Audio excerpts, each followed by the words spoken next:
Sejam bem-vindos ao canal Aplicação Pessoal. Hoje vamos dar início a uma série de estudos baseados na revista da Escola Bíblica Dominical. E o tema da revista é 1ª e 2ª Samuel. Vem comigo, vamos lá! Sejam bem-vindos à nossa primeira aula de EBD. Fique bem à vontade, se desejar, pegue papel e caneta. O texto áureo é: levantou-se Ana e com amargura de alma orou ao Senhor e chorou abundantemente. 1 Samuel, capítulo 1, verso 10. O tema da lição é 1 Samuel, os pais de Samuel e o seu nascimento. A verdade prática: a soberania de Deus não anula a liberdade humana. Recomendações: anote e, se preciso, paralise o vídeo quantas vezes precisar. Nos envie seus comentários, dúvidas e sugestões. Todas as referências e links na descrição do vídeo. Bora lá, vamos estudar! História: uma olhada panorâmica nos livros de Samuel, que na realidade são uma única obra em 2 volumes. É suficiente para se notar a presença destacada de 3 nomes da história de Israel: Samuel, que foi juiz e profeta, Saul, primeiro rei, e Davi, o segundo rei, e de um acontecimento que não é menos importante por ser efêmero: a integração das tribos israelitas em um corpo nacional governado por um único soberano. Notem isso. Introdução. O título desses 2 livros vem da figura-chave dos primeiros capítulos: Samuel. Seu nome significa El, ou na verdade a junção, né? Seu nome é El. Notem o verso 20 de 1 Samuel capítulo 1. Ele é filho de Elcana com sua esposa Ana, juiz e depois profeta de Israel durante os dias de Saul e Davi. O primeiro dos profetas de Israel, depois de Moisés, e o último dos juízes. Sendo ainda menino, a sua mãe Ana o dedicou ao serviço de Deus. Ajudou Eli, o sumo sacerdote, no santuário de Siló, em 1 Samuel 1 ao 4. Também ungiu os primeiros 2 reis de Israel, Saul e Davi.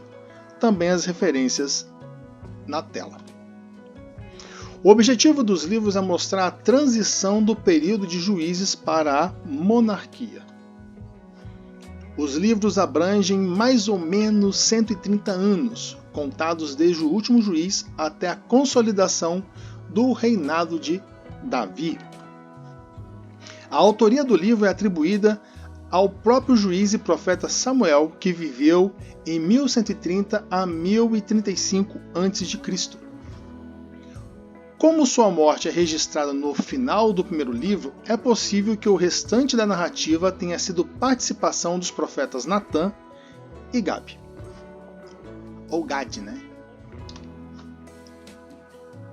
Diz assim o texto: os atos, pois, do rei Davi, tanto os primeiros como os últimos, eis que estão escritos nas crônicas, registrados por Samuel, o vidente, mas nas crônicas do profeta Natã e nas crônicas de Gade, o vidente. Ei, motinha, vamos lá. Vamos lá. Com a tradução para o termo o vidente em hebraico está aí na tela para Samuel e o vidente também na tela para Gade, né? Vemos aí uma divergênciazinha na tradução, tá bom? Mas não é o caso. Porque o termo ovidente é usado para profetas também. Mas vamos lá. A história do rei Davi, do começo ao fim, foi escrita pelos profetas Samuel, Natã e Gade. 1 Crônicas 29:29. Vendo que essa tradução aí é a nova tradução da linguagem de hoje, tá? Pessoa que recebe em visões a mensagem de Deus. Nos tempos antigos, os profetas eram chamados de videntes. Segue aí o link na descrição do vídeo. Notem algo importante. Provavelmente, por trazer muita confusão para a tradução do termo vidente, A nova tradução na linguagem de hoje adotou a postura de retirar o termo vidente. Tópico 1. O esposo de Ana. Segue o texto na tela. Se quiserem, podem estar paralisando para uma leitura mais intensa. Tá bom? O esposo de Ana, 1 Samuel, capítulo 1, verso 2 ao 8. Verso 2 diz assim: Tinha ele 2 mulheres. Uma se chamava Ana e a outra Penina. Penina tinha filhos, Ana, porém, não os tinha. Tópico 1 de 1. Ana e Penina. Eucana dá a impressão de ser um homem bom e temente a Deus, exceto pelo fato de que tinha 2 esposas. Provavelmente Ana era sua primeira esposa e Penina a segunda esposa por conta da esterilidade de Ana. A poligamia, embora socialmente aceita desde a época dos patriarcas, jamais fora aprovada ou estimulada por Deus, cujo plano era casar-se com uma só mulher. Notem as referências. Gênesis capítulo 2, verso 24. Por isso, deixa o homem pai e mãe e se une à sua mulher, tornando-se os dois uma só carne. Mateus 19, do 3 ao 8. Vieram a ele alguns fariseus e experimentavam perguntando: É lícito ao marido repudiar a sua mulher por qualquer motivo? Então respondeu ele: Não tendes lido que o Criador, desde o princípio, os fez homem e mulher, e disse: Por esta causa deixará o homem pai e mãe, e se unirá à sua mulher, tornando-se os dois uma só carne? De modo que já não são mais 2, porém uma só carne. Portanto, o que Deus ajuntou, não separe o homem. Replicaram-lhe: Por que mandou então Moisés dar carta de divórcio e repudiar? Respondeu-lhes Jesus: Por causa da dureza do vosso coração é que Moisés vos permitiu repudiar vossa mulher. Entretanto, não foi assim desde o princípio. E a bigamia é crime no Brasil? A bigamia, ela tem dois significados ou 2 classes, podemos dizer assim: a poligamia e a poliandria. A poligamia, ela dá a entender que é o homem que pode ter 2 ou mais esposas. E a poliandria seria o inverso, seria a mulher que tem vários maridos. Mas e aí? A bigamia é crime no Brasil? Para solucionar a dúvida, basta analisar o referido dispositivo conforme segue abaixo. Artigo 235. Contrair alguém sendo casado, novo casamento, pena, reclusão de 2 a 6 anos de prisão. Primeiro parágrafo. Aquele que, não sendo casado, contrai casamento com pessoa casada, conhecendo essa circunstância, é punido com reclusão ou detenção de 1 a 3 anos. Parágrafo 2. Anulado por qualquer motivo o primeiro casamento, ou outro por motivo que não a bigamia, considera-se inexistente o crime. Conforme se pode vislumbrar, o texto legal não deixa dúvidas, de modo que a bigamia é considerada crime no ordenamento jurídico brasileiro.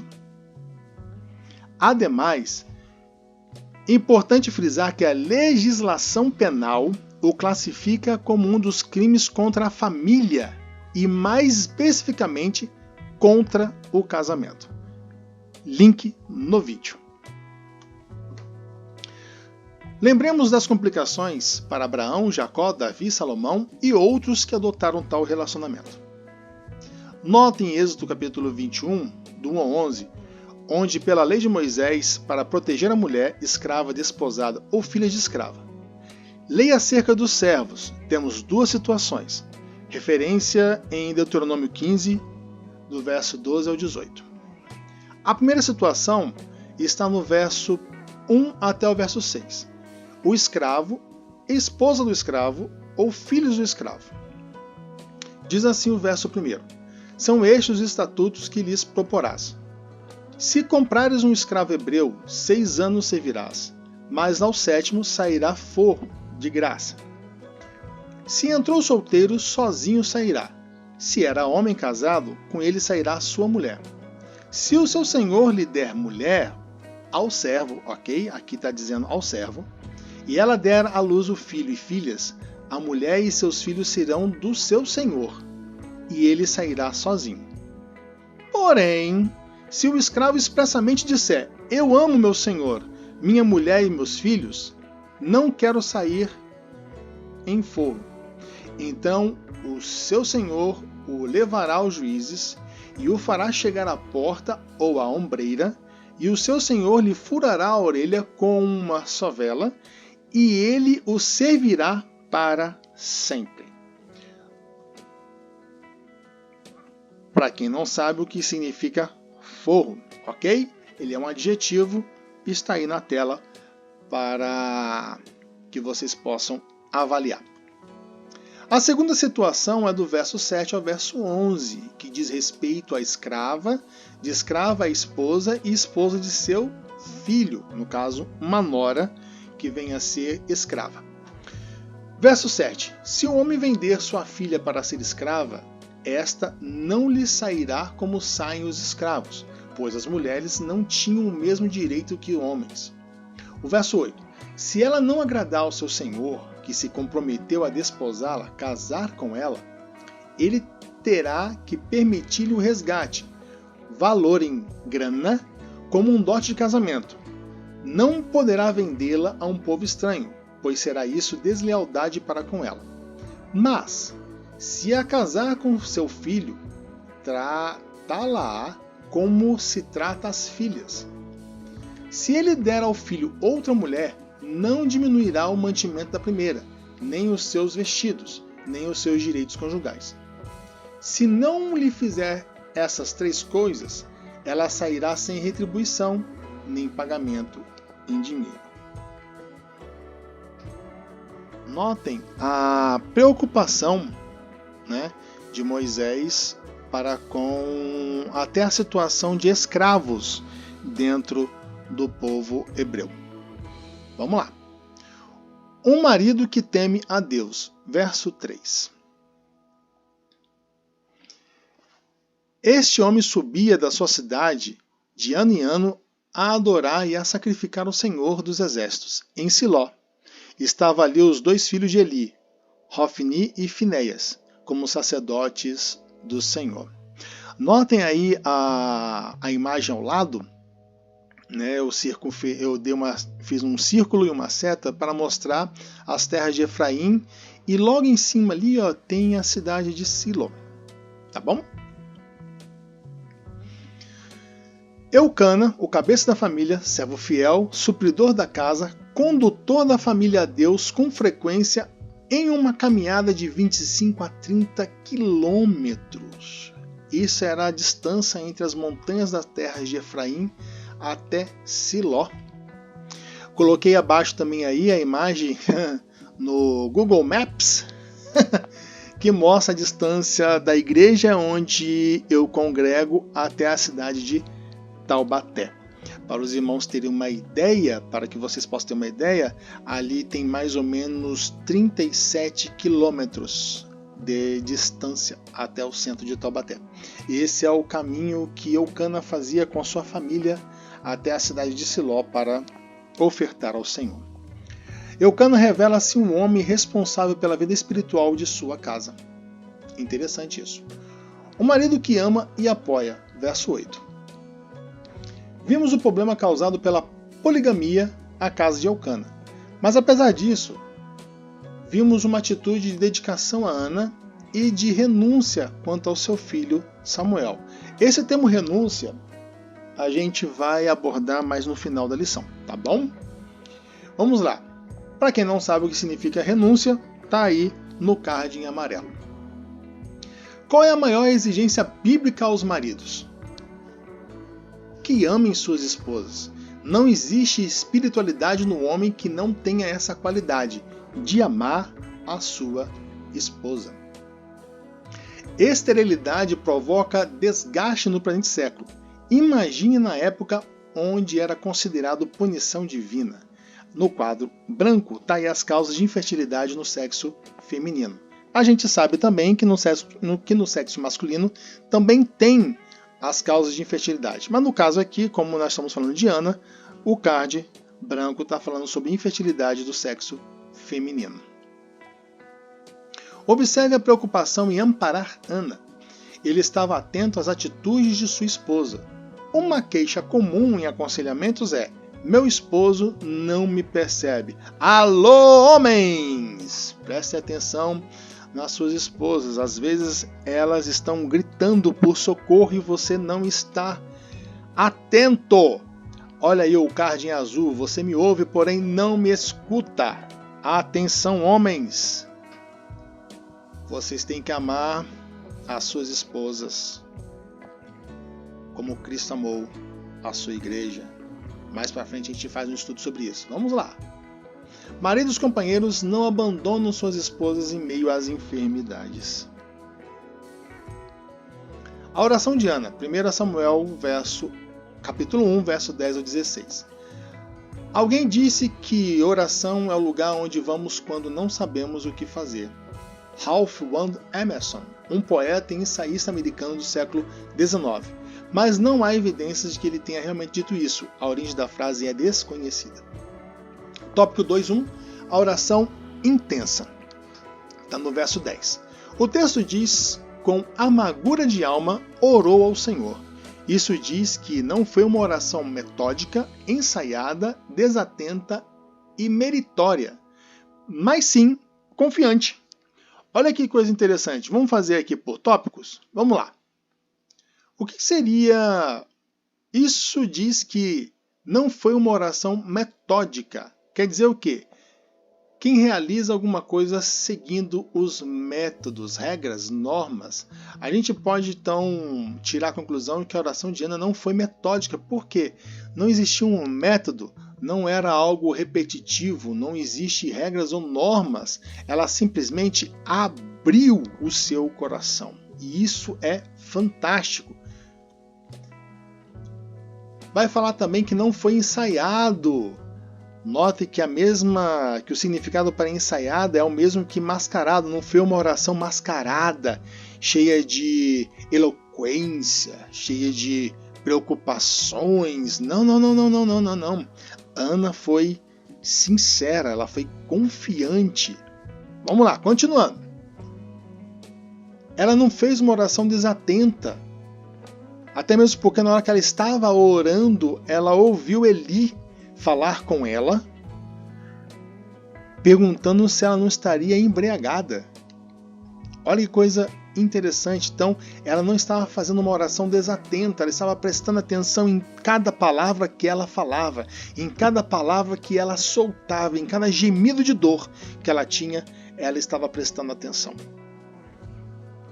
Fala também que a oração de Ana não foi uma oração meritória. Quer dizer o quê? Não foi uma oração que procurava o seu mérito, que não foi uma oração louvável. Foi uma oração com gemidos. Ela não se preocupou em usar palavras bonitas para falar com Deus. Mas sim foi uma oração confiante, que confia, disposto à confiança, que tem confiança em si mesmo. O texto de 1 Samuel 1,10. Levantou-se Ana e com amargura de alma orou ao Senhor e chorou abundantemente. Tem gente que nem ora por acreditarem que não merecem. Mas a pergunta é: quem merece? Quem merece? A situação de Ana a levou até Deus. Às vezes, as situações nos levam até Deus. Porque se formos colocar realmente pontinhos nas coisas, nós vamos ver que ninguém merece. Mas Deus ele é misericordioso para atender as nossas orações. Então a situação de Ana a levou até Deus.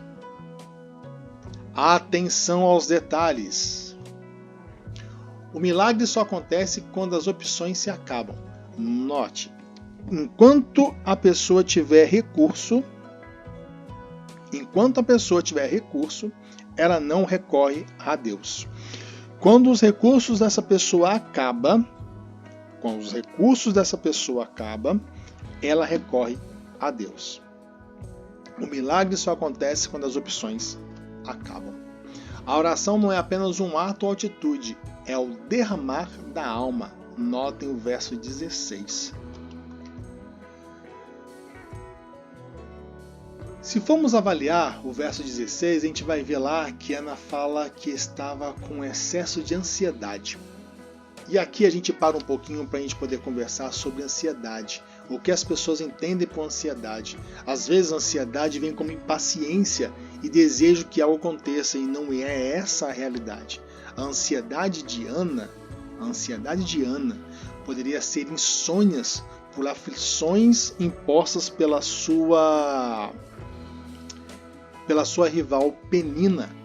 Ela tinha ataques de pânico, tensão muscular, tremores, falta de ar, respiração ofegante, medos irracionais, dor no peito e batimentos cardíacos acelerados. Irmãos, excesso de ansiedade é algo terrível. É algo terrível. Vamos nos colocar no lugar das pessoas que estão sofrendo de ansiedade, que pedem algo para a igreja, que pedem algo para o Senhor e ainda não a receberam. Vamos ter compaixão dessas pessoas e entender a situação em que elas se encontram. O texto vai falar também que ela também tinha excesso de aflição. O que é aflição? Condição de quem está aflito, angustiado, preocupado. Sofrimento causado pelo desgosto. Olha o que Penina, a ser sua rival, fazia contra Ana, atacando-lhe na cara todas as vezes que ela não podia ter filhos.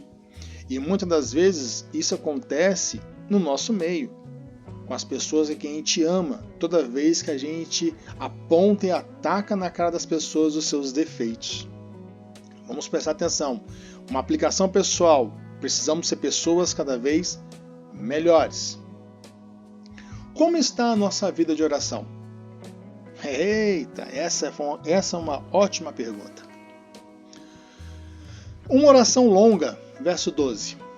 O fato de oração ser longa ou curta não é a questão aqui, até porque gemidos de dor ou choro pode ser uma oração.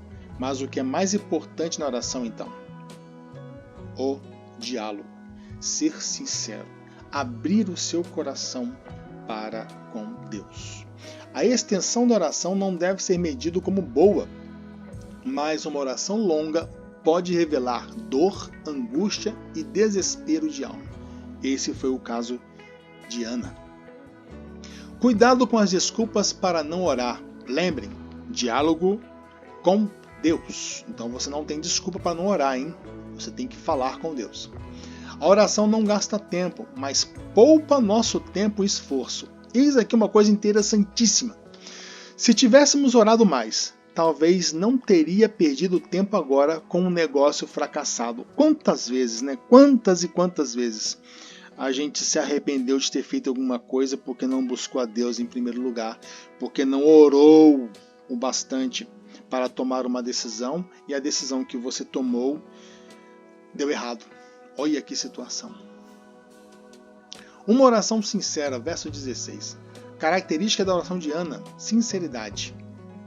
Deus tudo sonda e sabe. É impossível enganar a Deus. Se é impossível enganar a Deus, será que não estamos nos enganando a nós mesmos quando vamos orar a Deus e procuramos palavras bonitas para não expressar o que nós estamos realmente vivendo? Fica aí uma reflexão. Será que não estão nos enganando porque é impossível enganar a Deus? Quando você está com raiva e você, para mostrar para as outras pessoas que você está bem, você finge fazer uma oração calma, tranquila? Pensa nisso. As possibilidades de sermos abençoados são maiores quando somos sinceros.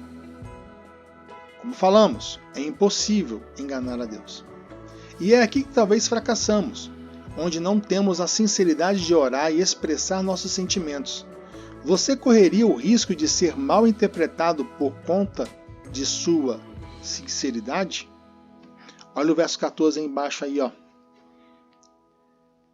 Quando ele fala para Ana: até quando estarás tu embriagada? Aparta de ti esse vinho. A oração de Ana era tão desesperada, que Eli achava que ela estava embriagada. O choro, a dor era tanto que Eli achou que Ana estava embriagada. Tópico 3. Samuel nasce e é devolvido a Deus. 1 Samuel, capítulo 1, do verso 18 ao 28 e capítulo 2, do verso 1 ao 11. O nascimento milagroso, verso 20. Notem a semelhança com Isaac a Sara, Jacó e Esaú a Rebeca e José a Raquel. Deus responde às orações de Ana, como todas as orações feitas a ele. Lembrando, fala pessoal, lembrando, Deus escuta a sua oração. Deus escuta as suas orações. A chegada de Samuel traz nova vida, novo começo. Sua concepção foi um milagre. Mais uma vez, notem a semelhança com Isaac a Sara, Jacó a Esaú a Rebeca e José a Raquel. Nunca subestime o poder de um lar consagrado a Deus, ou o poder de uma oração sincera e suplicante. Devolvendo a Deus. Lembra que a gente colocou lá que Eucana amava a sua esposa, né? Ele se dedicava a ela, mas também tinha um sentimento também de renúncia? Tá aqui, ó. A atitude de Ana foi devolver a Deus o que dele recebera. A pergunta é: a gente faria a mesma coisa de devolver a Deus aquilo que Deus nos deu? E é aqui que entra a renúncia de Eucana. O sentimento por ter alcançado de Deus sua resposta fez com que Ana fosse grata a um nível não esperado. Saber que Deus a estava ouvindo foi o maior presente, e seu maior tesouro continuava a ser o próprio Deus. E é aqui que entra uma coisa interessantíssima. Quando a gente pede algo para Deus e Deus responde, a gente teria a mesma atitude de Ana de devolver a Deus o que Ele nos dera, somente pelo fato de saber que Deus nos respondeu e a gratidão ser no nível tal de saber que Deus ouviu era o seu maior presente? Olha que coisa legal, estranha, mas muito interessante para a gente pensar um pouco, que só pelo fato de saber que você está sendo ouvido já é suficiente do que receber algo. Vou repetir. É muito melhor saber que estamos sendo ouvidos por Deus do que receber algo de Deus. Porque às vezes nem tudo que a gente pede, Deus nos dará, porque pode ser algo prejudicial à nossa vida. Mas só de saber de que Ele está nos ouvindo é o maior presente que a gente pode receber. Notem no verso 27, essa atitude fez dela uma mulher abençoada, pois teve mais 3 filhos e 2 filhas. Abençoou, pois, o Senhor a Ana, e ela concebeu e teve 3 filhos e 2 filhas. E o jovem Samuel crescia diante do Senhor. Olha aí, ó, a oração respondida. Que beleza! Oração em Cântico de Ana, tópico 3 de 3. Capítulo 2, verso 1. Após deixar seu filho primogênito com Eli, ao invés de sair e chorar, ela canta.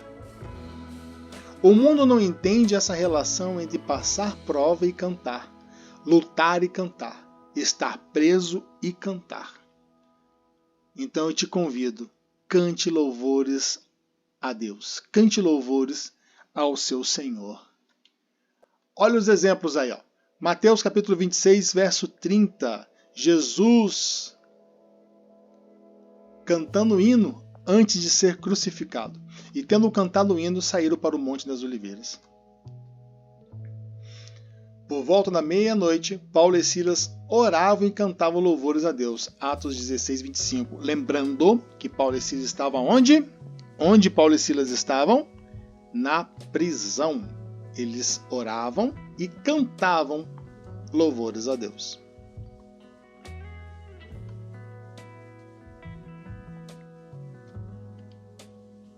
E nós temos o Cântico de Maria. Então disse Maria, quando soube que estava grávida do menino Jesus. Olha que coisa linda o que ela escreve. Então disse Maria: a minha alma engrandece ao Senhor, o meu espírito se alegrou em Deus, meu Salvador, porque contemplou na humildade da sua serva. Pois desde agora todas as gerações me considerarão bem-aventurada, porque o poderoso me fez grandes coisas. Santo é o seu nome. A sua misericórdia vai de geração em geração sobre os que o temem.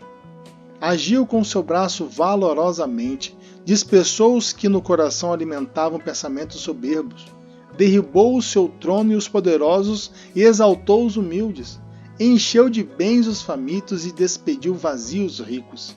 Amparou a Israel, seu servo, a fim de lembrar-se da sua misericórdia a favor de Abraão e de sua descendência, para sempre, como prometera a nossos pais.